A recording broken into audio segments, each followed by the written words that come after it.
हम कई बार ये दृष्टांत सुना चुके हैं। एक सोझा जी नाम के गृहस्थ थे, उनका चरित्र है भक्तमाल जी में। वो महाभागवत थे। उनका ब्याह हुआ, पत्नी है, एक संतान हुई।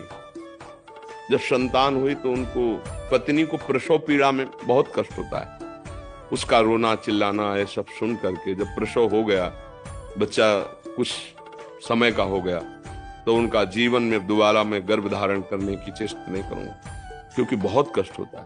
और अब मैं ऐसे संसार से विरक्त भाव में भजन करना चाहता हूं, अब नहीं। पत्नी से प्रार्थना की कि तुम्हारा पाणी ग्रहण किया है, इसलिए तुमसे हम अनुमति मांगते हैं, या हमारे साथ चलो।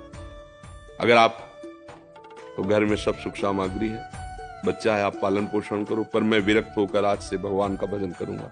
यदि आप कहते हो कि पाणी ग्रहण किया तो हमारे हाथ में हाथ मिलाओ, चलो, जैसे मैं रहूंगा वैसे रहना होगा, पर साथ में कुछ नहीं, कोई नहीं, और भजन करना होगा। तो उनका, मैं आपके बिना तो रह ही नहीं सकती, आपके साथ चलूंगी। तो चली।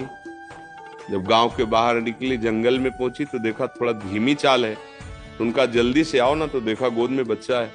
तो पलटू उनका कहा था कि हमारे साथ अन्य कोई नहीं चलेगा, सिर्फ आपकी अनुमति है, आप बच्चा ले। बोले नवजात शिशु, इसको कहाँ छोड़े, इसको कौन पालन पोषण करेगा? तो उन्होंने कहा सब जीव जंतुओं का पालन पोषण करता है, वही भगवान करेगा। या तो वापस हो जाओ या बच्चा यहीं छोड़ दो। वो कैसे छोड़, उनका भगवान का भरोसा, छोड़ यहीं बच्चा या वापस जा। वो महाभागवत थे, पर पत्नी अपने पति को भगवान मानती थी, छोड़ दिया बच्चा। 12 वर्ष तक भजन साधन, एकांत तीर्थों में भ्रमण। जब उन्होंने अपनी पत्नी की तरफ देखा तो उसको एकांत में बार बार क्या हुआ होगा मेरे बच्चे का।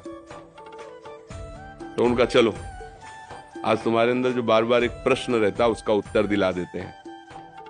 अपने गांव में आए, बाहर बैठ गए, तो 12 वर्ष में दाढ़ी बाल ऐसे तो कोई पहचान नहीं। तो उन्होंने पूछा कि यहाँ तुम्हारे गांव में एक सोजा जी थे, सुना वो संत बन गए, तो उनके कोई संतान थी, क्या हुआ आपको पता है? तो उनका, अरे भाई उनके भाग्य क्या कहने।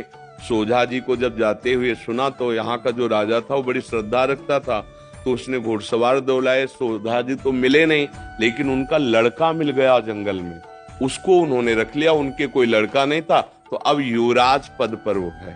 बोले अच्छा अच्छा अच्छा, और वापस हो गए। पत्नी का देखा, घर में रहते तो हम गरीब किसान थे, लड़के को क्या बना पाते, लेकिन भगवान के हुए तो क्या बना, युवराज, और आगे चलकर वही राजा बनेगा। आप चिंता मत कर, चुपचाप भजन कर। ना कोई जंगली पशु पक्षी खा पाया बच्चे को, ना कोई हानि पहुंची, और अरे सर्वरक्षक भगवान, भरोसा भगवान का। तो तुम माँ हो, तुम्हारा सोचना ऐसा ठीक ही है, पर वो मोह के कारण। भगवान विश्व के माता पिता, तुम्हें माता च पिता तुम, वो विश्व का पोषण कर रहे। देखो पशु पक्षियों का, कितने सुंदर सुंदर पक्षी, और जंगल में रहते हैं, हष्ट पुष्ट रहते हैं, कोई उनकी दवा करने वाला नहीं। रहीमन बहु भेषज करत, ब्याज न छाणत साथ, खग मृग बसत अरोग, हरि अनाथ के नाथ। उनकी कौन दवा करता है, कौन भोजन, सब हष्ट पुष्ट स्वस्थ। भगवान पूरे विश्व का भरण पोषण करते, आपकी संतान का भी भरण पोषण करेंगे। इस बात से डरो मत, भजन परायण रहो, जब तक श्वास है तब तक उनकी सेवा करते रहो। नहीं, तुम्हारी जहां तक सेवा संपूर्ण भगवान के चरणों में समर्पित कर दो। प्रभु अब आप देखना, हम तो आपके विधान के अनुसार जा रहे हैं, लेकिन ये जो सेवा है आप संभालना, भगवान संभाल लेंगे।